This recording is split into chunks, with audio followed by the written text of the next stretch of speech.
Morning, Jimmy Crotto speaking from Moscow. Yesterday I was asked during the uh, gospel table talk, because once per week we're gathering to read the gospel, to discuss different problems, and to make other things which are improper to make during the liturgy.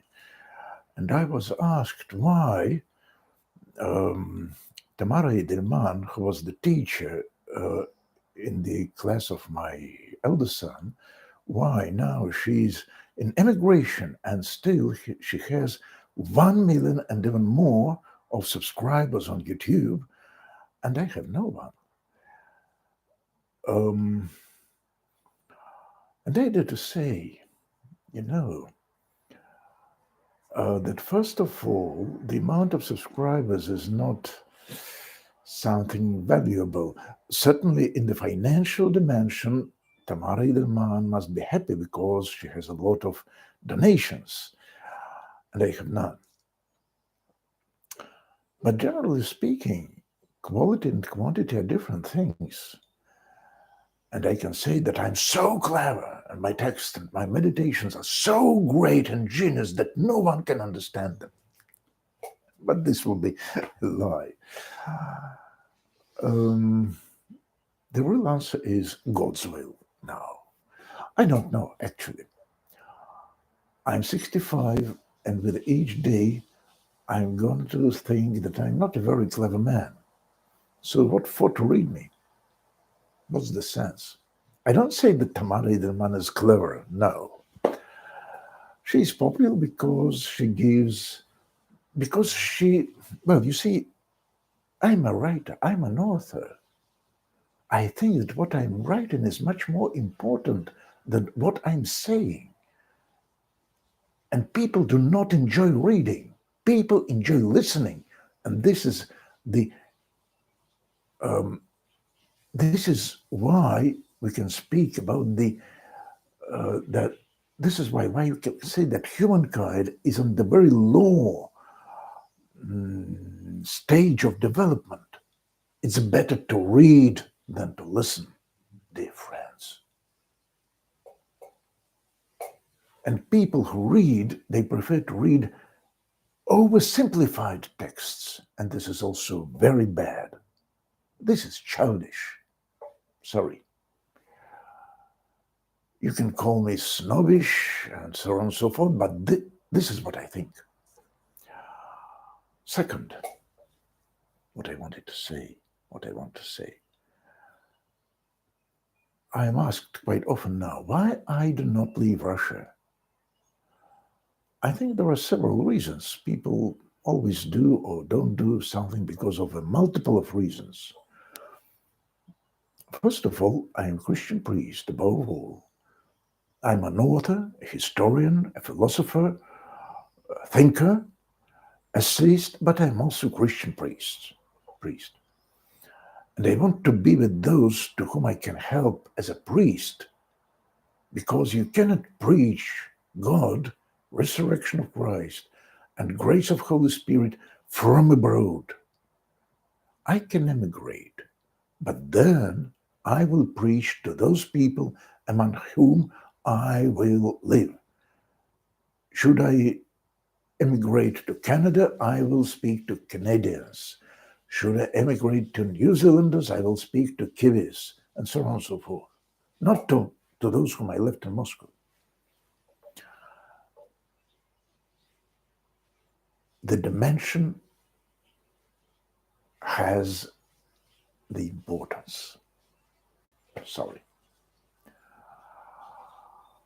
Second, immigration is a very collectivistic activity. You see, all my life here in Russia, I was one. I'm a marginal.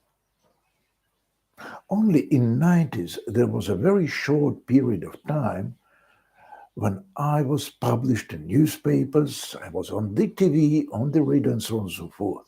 Then everything disappeared with coming of Putin. Not for everyone, because many dissidents like me, they still are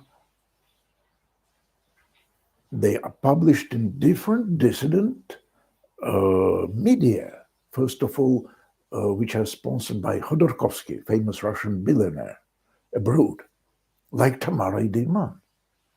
She is part of some milieu, and I was never the part of some milieu, of any milieu, never.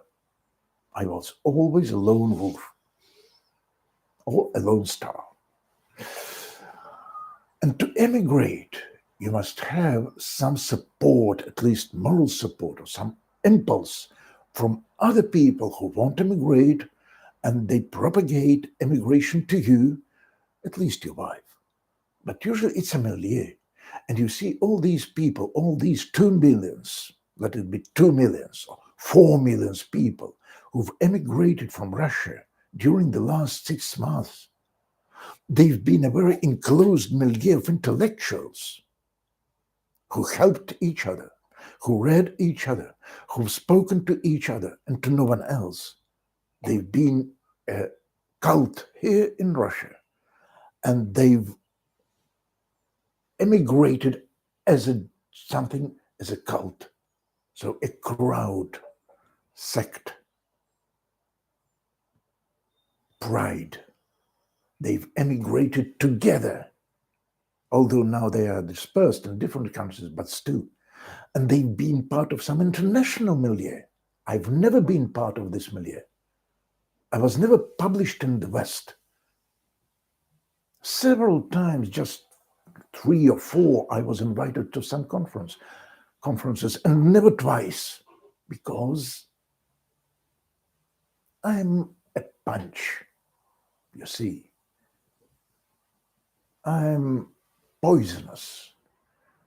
I speak to, well, you know how I speak, how I think, and so on and so forth. I am unsuitable. I don't fit all. Sorry, this is the fate of a thinker. To think you must be alone. And to be an author who is published, to be a scientist, even humanitarian science, who is published, you must be part of a milieu. I think that one page of my thoughts about art is more productive and is more genius than 10 dissertations, PhD, which are written by some of Russian experts and scientists. But this is my